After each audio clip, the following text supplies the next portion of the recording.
இதயம் 2.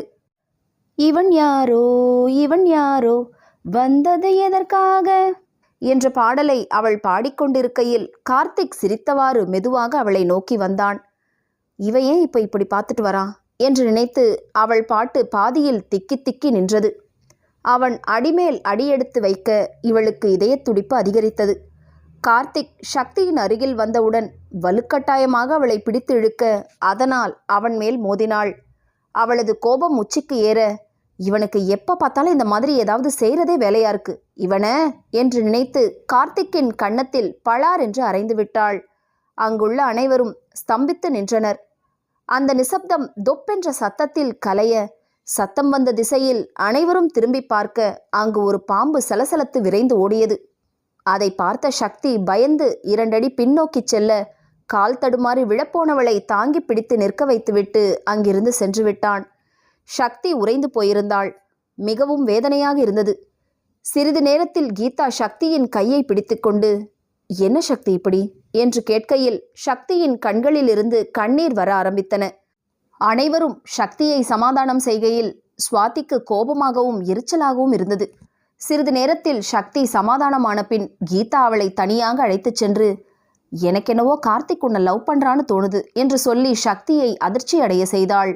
அதை கேட்டு, சி உளராத என்று சக்தி சொல்ல, நான் ஒன்றும் உளரல. ஆரம்பத்திலிருந்தே உன்னை பார்க்குறப்ப அவன் கண்லேயும் முகத்துலேயும் ஒரு பிரகாசம் தெரியுது. நீ வேணும்னா நல்லா கவனிச்சு பாரு. ஆனா இந்த கோபத்தோடையும் சந்தேகத்தோடையும் பார்க்காதே என்று நிதானமாக கூறினாள். அதை கேட்டு மௌனமாக யோசித்தாள் சக்தி.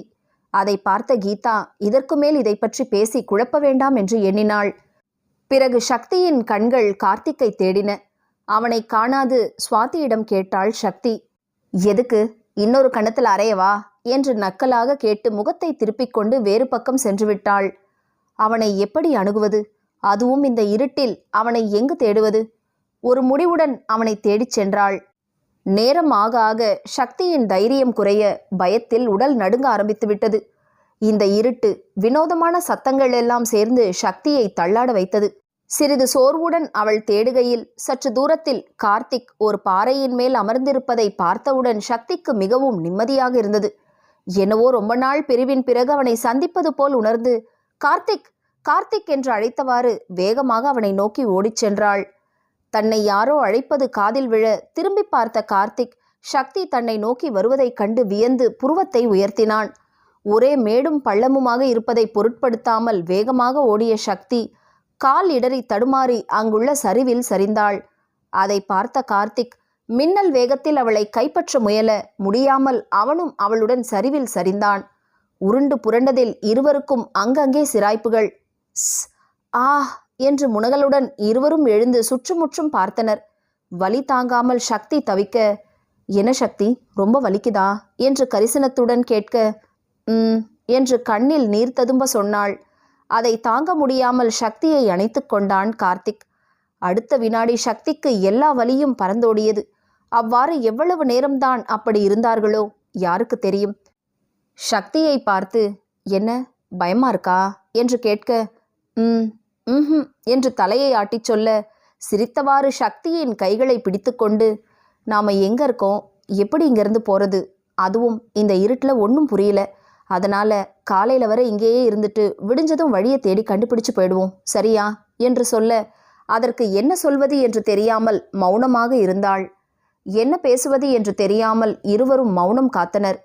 அங்கிருந்த இருட்டை விரட்டுவது போல் மேகத்துக்குள் இருந்த நிலா வெளியே வந்து ஒளி வீசியது. அந்த ஒளியில் இருவரும் ஒருவரை ஒருவர் பார்த்தனர். மௌனத்தை முதலில் கலைத்தது சக்திதான். Sorry Karthik, I am extremely sorry என்று சக்தி சொல்ல, அதை கேட்டு கார்த்திக் தன் கைகளை மார்பின் குறுக்கே கட்டிக்கொண்டு ஒரு பெருமூச்சு விட்டான். அதை பார்த்த சக்திக்கு மிகவும் வேதனையாக இருந்தது. நான் செஞ்சது தப்புதான், என்னை மன்னிச்சிடு ப்ளீஸ் கார்த்திக் என்று கெஞ்சுவது போல் கேட்க கார்த்திக்கால் சிரிப்பை அடக்க முடியவில்லை. அன்னைக்கு விழ வேண்டியது இன்னைக்கு விழுந்தது என்று மனதுக்குள் நினைத்து கொண்டான். மற்றவங்களை விட எனக்கு கொஞ்சம் பெரிய மனசு, அதனால போனா போதுன்னு இன்னைக்கு விட்டுடுறேன். ஆனால் இதற்கு பதிலடி நிச்சயமா ஒரு நாள் நான் திருப்பி கொடுப்பேன், ஞாபகம் வச்சுக்கோ என்று சூழ்நிலையை சகஜமாக்க சிரித்தவாறு கூறினான். அதன் பிறகு இருவரும் விடியும் வரை மிகவும் சுவாரஸ்யமாக பேசிக்கொண்டிருந்தனர். என்ன பேசினார்கள் என்று கேட்டால் அவர்களுக்கே தெரியாது. விடிந்ததும் நண்பர்களை தேடிச் சென்றனர். அங்கு சென்றவுடன் கார்த்திக்கை பார்த்து ஓடி வந்த சுவாதி, எங்க கார்த்திக் போயிட்ட? நைட்டு ஃபுல்லா உன்னை தேடினோம், எவ்வளவு பயந்துட்டேன் தெரியுமா என்று சொல்லி அவனை அணைத்து கொண்டாள். அதை பார்த்த சக்தியின் முகம் கருத்தது. அதன் பிறகு என்ன நடந்தது என்று அனைவருக்கும் கூறினர். அதை கேட்டு சுவாதிக்கு சக்தியிடம் எரிச்சலோடு சேர்ந்து பொறாமையும் வளர்ந்தது. வெங்கட் சக்தியின் கைகளை ஆதரவாக பிடித்து, நாங்கள் எல்லோருமே ரொம்ப பயந்துட்டோம், நைட்டு ஃபுல்லாக தேடினோம், என்ன செய்யறதுன்னு தெரியல, இங்கிருந்து முதல்ல போலாம், வந்ததிலிருந்து எதுவுமே சரியில்லை என்று படபடவென்று பொரிந்து தள்ளினான். அதை கேட்டு கார்த்திக்கும் சக்தியும் ஒருவரை ஒருவர் பார்த்து சிரித்து கொண்டனர். அதற்குள் வெற்றி, என்ன வெங்கட் இப்படி கவலைப்படுற? இப்போதான் எந்த பிரச்சனையும் இல்லையே, எதுக்கு கேம்பிங்கை கேன்சல் செய்யணும்? சக்தி நீ சொல்ல என்று பரிதாபமாக சக்தியை நாடினான். ஆமா வெங்கட், இப்போ பயப்பட வேண்டிய அவசியமே இல்லையே, நாம் இங்கேயே இருப்போம் என்று சிரித்தவாறு சக்தி சொல்ல, பிறகு எல்லா நாளும் இனிமையாக கழிந்தது. சில நாட்கள் சென்ற பின் ஒரு நாள் மாலையில் சக்தி தன் வீட்டுக்கு செல்கின்ற வழியில் ஒரு நடுத்தர வயது பெண்மணி அளவுக்கு அதிகமாக பொருட்களுடன் மிகவும் சிரமப்பட்டு தூக்கிச் செல்கையில், சக்தி அவர்களுக்கு உதவும் எண்ணத்துடன் அவர்களிடமிருந்து சில பொருட்களை வாங்கி அவர்களுடன் நடந்து சென்றாள். அவள் வசிக்கும் தெருவுக்குள் அவர் நுழையவும், உங்க வீடு இந்த தெருவிலையா இருக்கு? இதுக்கு முன்னாடி நான் உங்களை பார்த்ததே இல்லையே என்று ஆச்சரியமாக கேட்டாள். ஓ, உன்னோட வீடும் இங்கே தான் இருக்கா? நல்லது, நாங்கள் 2 நாள் முன்னாடி தான் இங்கே குடியேறினோம். ஆமாம், முதல்ல உன் பேர் என்ன என்று அவர் பரிவுடன் கேட்டார். என் பேர் சக்தி, அதோ மல்லிப்பந்தல் தெரியுதே, அதுதான் என் வீடு என்று சிரித்தவாறு சொன்னாள். அவர்கள் பேசிக்கொண்டிருக்கையில் அம்மா என்று அழைத்தவாறு வந்த இளம்பெண்ணை பார்த்து சிரித்தாள் சக்தி. சக்தியை பார்த்ததும், என்னம்மா அதுக்குள்ளே இங்கே இருக்கிறவங்க கிட்ட பரிச்சயமாகியாச்சா என்று கேட்டவாறு சக்தியின் அருகில் வந்து, நான் Mitra, final year BSc biotechnology என்று அறிமுகப்படுத்தி கொள்ள சக்தியும் தன்னை அறிமுகப்படுத்தி கொண்டாள். இருவரும் மொத்த வயதினர் என்பதால் தங்களை மறந்து பேசிக்கொண்டிருக்கையில் வாசலில் பைக் சத்தம் கேட்டவுடன், என் அண்ணன் வந்துட்டான் என்று சொல்லி வாசலுக்கு ஓடினாள் மித்ரா. புரட்டி கொண்டிருந்த பத்திரிகையிலிருந்து குரல் கேட்டு நிமிர்ந்த சக்தி அங்கு கார்த்திக்கை கண்டதும் முதலில் சிறிது அதிர்ந்தாலும் பின்பு அவள் இதயம் துள்ள ஆரம்பித்து விட்டது. அங்கு சக்தியை பார்த்த கார்த்திக்கும் அதே நிலையில்தான் இருந்தான். இருவரும் ஒருவரை ஒருவர் பார்த்து கொண்டிருக்கையில், அண்ணா இவங்களும் உங்க காலேஜில் தான் படிக்கிறாங்க என்று மித்ரா உற்சாகத்துடன் சொன்னாள். ஆனால் கார்த்திக் வெறும் ஹலோ சக்தி என்று சாதாரணமாக சொல்லிவிட்டு தன் அறைக்குள் சென்று விட்டான்.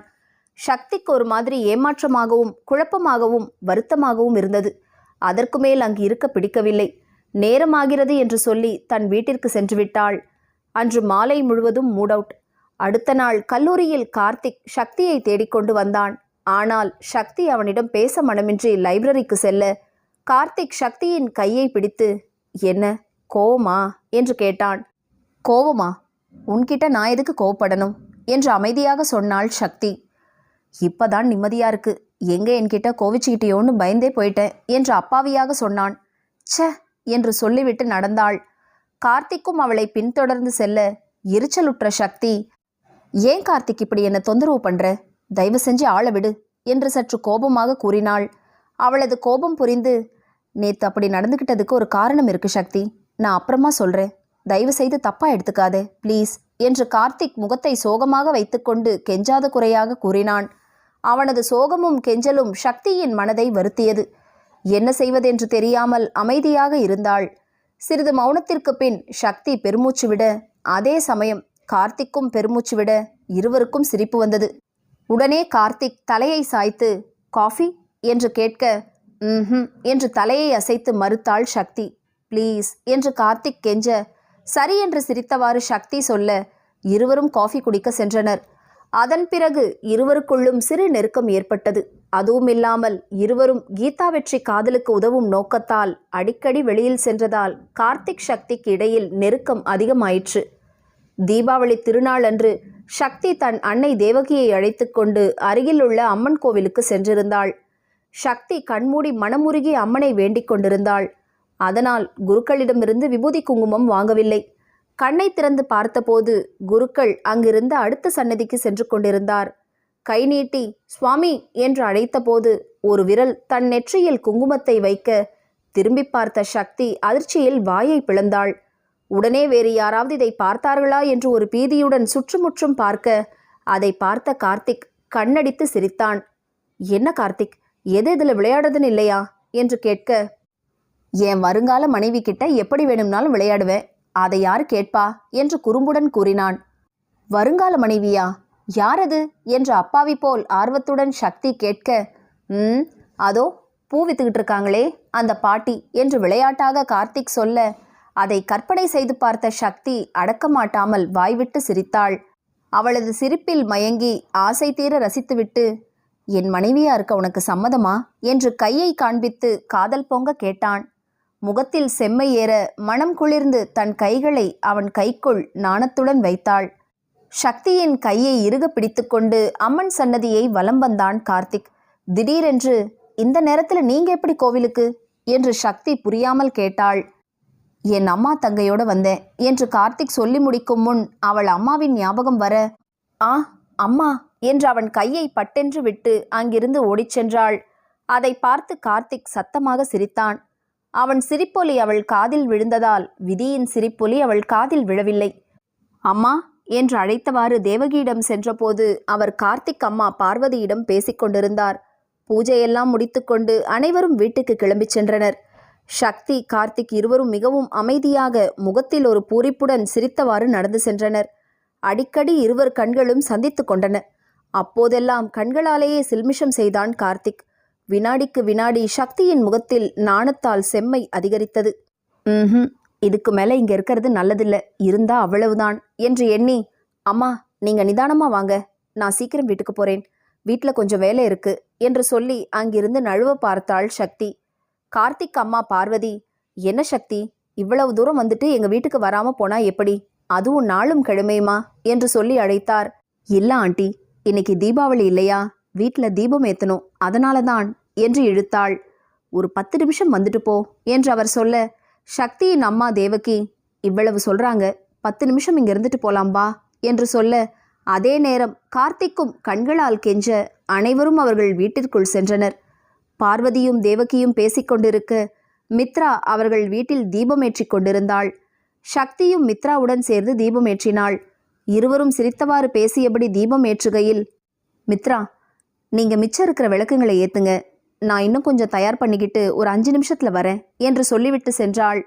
மிகுந்த ஆனந்தத்தில் இருந்த சக்தியின் முகம் பொலிவு பெற்றிருந்தது. அவள் முகத்தின் பொலிவு அவள் ஏற்றுகின்ற விளக்குடன் போட்டி போட்டு கொண்டிருந்தது. அவள் இருந்த மனநிலை ஒரு பாட்டாக வெளிவந்தது. தீபங்கள் பேசும், இது கார்த்திகை மாசம், மணிகள் போலவே அசைந்து ஆடுதே தீபமே என்ற அந்த பாடலில் கார்த்திக் என்ற வார்த்தையை உச்சரிக்கும் போது மிகவும் இனிமையாக உணர்ந்தாள். மெய்மறந்து தீபம் ஏற்றிக் கொண்டிருந்த சக்தியை திடீரென்று கார்த்திக் பின்னால் இருந்து கட்டி அணைத்து அவள் கன்னத்தில் மென்மையாக முத்தமிட்டான். இச்செயலால் அதிர்ச்சியுற்ற சக்தி தன் கையிலிருந்த அகல் விளக்கை நழுவவிட்டாள். அது கீழே விழுந்து சிதறி உடைந்தது. அதுவரை அவள் முகத்தில் இருந்த பொலிவு, ஆனந்தமெல்லாம் விளக்கு கீழே விழுந்தவுடன் அது இருந்த இடம் தெரியாமல் மறைந்து போயிற்று. அவள் முகத்தில் இனம் புரியாத குழப்பம், வேதனை வந்து குடிகொண்டது. என்ன கார்த்திக் இப்படி? அதற்கு மேல் அவளுக்கு வார்த்தை வரவில்லை. இதுக்கு எதுக்கு இவ்வளோ டென்ஷன் ஆகிற, கவலைப்படாத என்று சொல்லிக் கொண்டிருக்கையில் மற்றவர்கள் அனைவரும் பதறிக்கொண்டு அங்கு வந்து சேர்ந்தார்கள். என்ன என்ன சத்தம் அது என்று பார்வதி கேட்கையில் அவர் கண்ணில் உடைந்த விளக்கு பட்டது. உடனே அவர் பார்வை சக்தியின் மேல் விழுந்தது. என்ன சொல்வது என்று தெரியாமல் அவள் கண்கள் கலங்கின. கார்த்திக், அம்மா, திடீர்னு வெடிச்ச வெடி சத்தத்துல சக்தி அதிர்ச்சியாகி விளக்கு விழுந்து உடஞ்சு என்று வாய்க்கு வந்ததை கோர்வையாக சொன்னான். என்ன சக்தி, கொஞ்சம் கவனமா இருக்கக்கூடாதா? இது மாதிரி ஒரு தர்ம சங்கடத்துக்கு ஆளாக்கிட்டியே என்று கடிந்து கொண்டார் தேவகி. பரவாயில்ல, நீங்க சக்தியை ஒன்றும் சொல்லாதீங்க, ஆனா நாளும் கிழமையுமா இப்படி விளக்கு உடைஞ்சிட்டதேன்னு மனசுக்கு சஞ்சலமா இருக்கு என்று வேதனையாக கூறி பெருமூச்சு விட்டார் பார்வதி. சக்தி கார்த்திக்கை பரிதாபமாக பார்க்க, கார்த்திக் சாரி என்று உதடுகளை அசைத்து மெதுவாக சொன்னான். மன்னிச்சிடுங்க, நாங்க வரோம் என்று தேவகி பார்வதியிடம் சொல்லிவிட்டு சக்தியின் கையை பிடித்துக்கொண்டு அங்கிருந்து கிளம்பிவிட்டார். வீட்டிற்கு வந்த பிறகு எதுவும் செய்ய தோன்றாமல் டிவியை ஆன் செய்து அமர்ந்தாள்.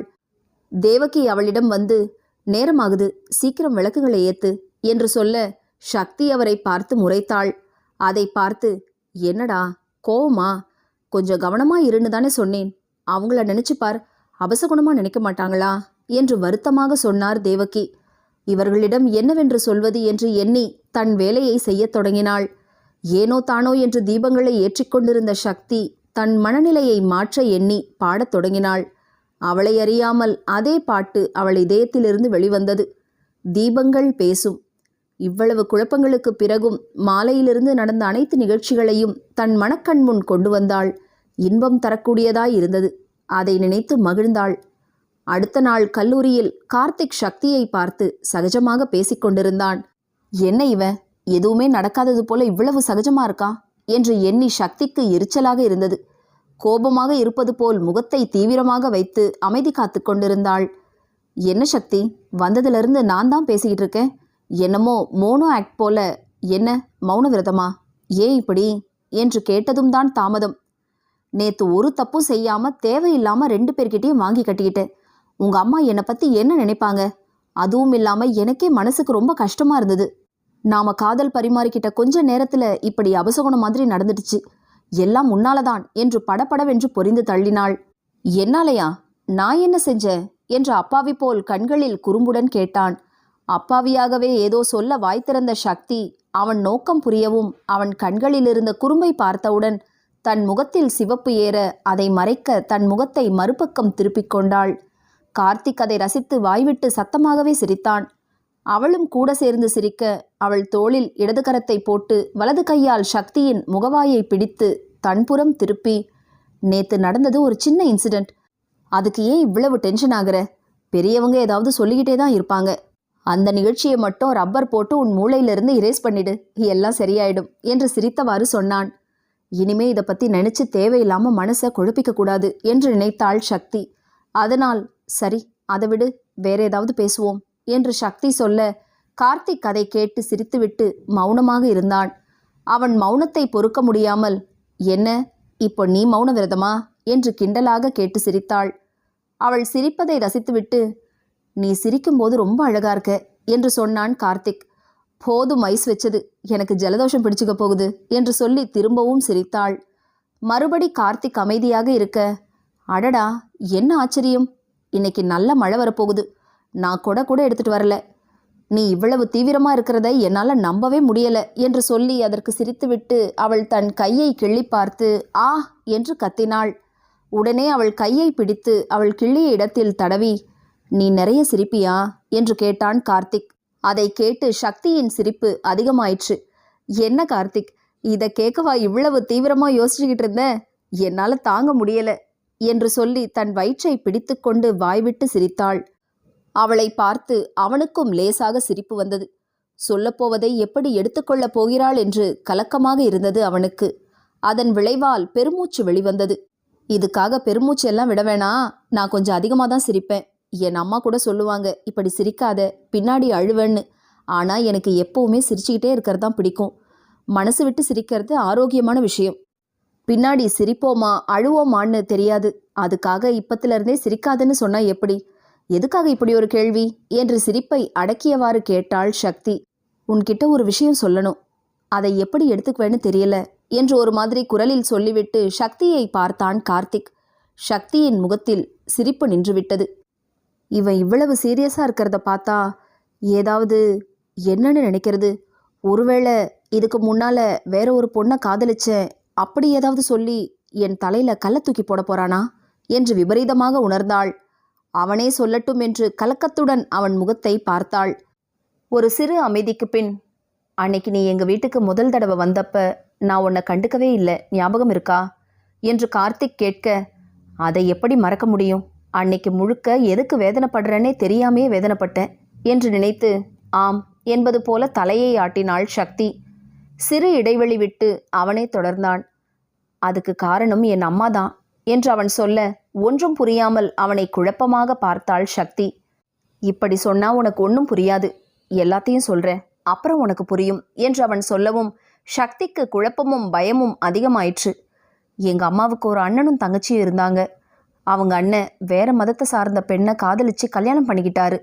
அதனால் என் சித்திக்கு அமைஞ்ச வரன்கள் எல்லாமே தட்டி போச்சு. மற்றவங்களோட பார்வையும் கேள்விகளும் கிண்டல்களும் சகிக்க முடியாமல் அவங்களுக்கு வாழ்க்கையே வெறுத்து போச்சு. இதனால் மிகவும் மனவேதனை அடைஞ்சு சில வருஷங்களிலேயே ரொம்ப டிப்ரெஸ் ஆகி தற்கொலை செஞ்சுக்கிட்டாங்க.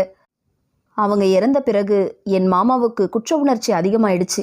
அதே குற்ற உணர்ச்சியில் அவரும் இறந்துட்டாரு என்று சோகமாக சொன்னான் கார்த்திக். அப்பாடா, நான் பயந்தது போல வேற பெண்ணோட காதல்னெல்லாம் ஒன்றும் இல்லை என்று ஒரு வினாடி நிம்மதியாக உணர்ந்தாள். மறு வினாடி, ச்சே, எவ்வளவு மோசம்னா, 2 உயிர்களை பற்றி நினைக்காம அல்பத்தனமா ஏதேதோ நினைக்கிறேனே என்று தன்னையே கடிந்து கொண்டாள். அதற்கு வருத்தம் தெரிவித்துவிட்டு, இப்போ எதுக்கு இதை என்கிட்ட சொல்ற என்று சிறு தயக்கத்துடன் கேட்டாள் சக்தி. அதனால என் அம்மாவுக்கு எப்பொழுதுமே ஒரு பயம், எங்க நானும் அது மாதிரி ஏதாவது செய்துட்டு என் தங்கையின் நிலைமை அது மாதிரி ஆகிடுமோன்னு மெதுவாக சொன்னான் கார்த்திக். என்ன கார்த்திக், ஒரு 20 வருஷத்துக்கு முன்னாடி நடந்ததை வச்சு இப்போ பயப்படலாமா என்று சக்தி எடுத்து சொன்னாள். நிதானமாக தான் என் அம்மாவுக்கு புரிய வைக்கணும். அதுவரை நம்ம விஷயம் என் அம்மாவுக்கு தெரியாமல் இருக்கிறது நல்லது என்று கார்த்திக் சொன்னான். இதுக்கு ஏன் இவ்வளவு கவலை, நம்ம கீதா வெற்றி போல நாமும் இருக்கலாம் என்று சாதாரணமாக சொன்னாள் சக்தி. தலையை அசைத்து, 2 வருஷத்துக்கு முன்னாடி விளையாட்டுக்கு நான் ஒரு பொண்ணை காதலிக்கிறதா சொன்னேன். உடனே என் அம்மாவுக்கு ஃபிட்ஸ் வந்து ரொம்ப சீரியஸ் ஆயிட்டாங்க. அதிலிருந்து நாங்கள் இதை பற்றி பேசுகிறதே இல்லை. அவங்க முன்னிலையில் நான் பெண்களோட பழகிறதே இல்லை என்று பெருமூச்சு விட்டவாறு சொன்னான். அடப்பாவி, இவ்வளவு பயத்தை வச்சுக்கிட்டு நேற்று என்னெல்லாம் செஞ்சான், செய்கிறதையெல்லாம் செஞ்சுட்டு என்னெல்லாம் மாட்டி விட்டான் என்று நினைத்தாள். சரி, இப்போ என்ன சொல்ல வர என்று ஒன்றும் புரியாமல் கேட்டாள். அவள் முகத்தை பார்த்து எப்படி சொல்வது என்று எண்ணி முகத்தை வேறுபுறம் திருப்பிக் கொண்டு, நமக்குள்ளே எதுவும் இல்லாதது போல நடந்துக்கலாம் என்று கார்த்திக் சொன்னான். சக்தி எதுவும் சொல்லாமல் மௌனமாக இருக்க திரும்பி அவள் முகத்தை பார்த்து, என்ன சொல்ற என கேட்டான். அது எப்படி அப்படின்னு நீயே சொல்லிடு என்று சக்தி வெடுக்கென்று சொன்னாள். சக்தி கோபமாக இருப்பதை உணர்ந்து அவளை சமாதானப்படுத்த வேண்டும் என்று தோன்றிய எண்ணத்தை கைவிட்டான். அவன் ஏதாவது சொல்லப்போய் அதற்கு அவள் ஏதாவது சொல்லிவிட்டால் என்ன செய்வது என்று எண்ணி பேசாமல் விட்டுவிட்டான். நாம ரொம்ப சாதாரணமா வெறும் தெரிஞ்சவங்கள போல இருக்கலாம் என்று கார்த்திக் கூறினான். சரி, வீட்டுக்கிட்ட அப்படியே நடந்துக்கலாம் என்று எரிச்சலை முழுங்கிவிட்டு சொன்னாள் சக்தி. இல்லை இல்லை, காலேஜில் ஸ்வாதி இருப்பா, அவ போய் ஏதாவது சொல்லிட்டா என்று அவசரமாக சொன்னான் கார்த்திக்.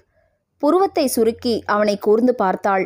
உடனே, ஸ்வாதி கொஞ்சம் ஓட்டவாய், எதுக்கு வீணா ரிஸ்க் எடுக்கணும், அதுவும் இல்லாமல் 2 குடும்பமும் ஃபேமிலி ஃப்ரெண்ட்ஸ், அதனால அவள் அடிக்கடி எங்கள் வீட்டுக்கு வருவா என்று சொன்னான். ஓ, அவளோட பேசுறதுக்கு உங்கள் அம்மா ஒன்றும் சொல்ல மாட்டாங்களா என்று எரிச்சலை வெளிப்படையாகவே காட்டினாள். கார்த்திக் சிரமப்பட்டு சிரிப்பை அடக்கி, அவளும் நானும் சின்ன வயசுலேருந்து ஒன்றாவே பழகணும், அதனால எங்கள் அம்மாவுக்கு நல்லாவே தெரியும் நாங்கள் எப்படின்னு. அதுவும் இல்லாமல் ஸ்வாதிக்கு அவளோட மாமா பையன் இருக்கான், அவள் படிப்பு முடிஞ்சதும் கல்யாணம் என்று சொன்னான். இந்த கதையெல்லாம் கேட்டு சக்திக்கு தலைவலி வந்துவிட்டது. கொஞ்ச நாளாக இல்லாத தலைவலி இன்னைக்கு வந்துடுச்சு. இவனால் 3வது முறையாக இந்த தலைவலி. இதை மாதிரி ஒரு காதல் தேவைதானா என்று எண்ணி அங்கிருந்து எழுந்து செல்ல முயன்றாள். உடனே கார்த்திக் அவள் கையை பிடித்து, என்ன சக்தி என்று கேட்க, எனக்கு கிளாஸுக்கு டைம் ஆச்சு, நான் போகிறேன் என்று அவள் கையை விடுவித்து கொண்டு சென்றாள். இந்த ஆடியோ நாவல் சேனல் உங்களுக்கு பிடிச்சிருந்தா லைக் பண்ணுங்கள், கமெண்ட் பண்ணுங்கள், ஷேர் பண்ணுங்கள். அப்படியே பக்கத்தில் இருக்க பெல் ஐக்கானை ப்ரெஸ் பண்ணி சப்ஸ்கிரைப் பண்ணிக்கோங்க. நன்றி.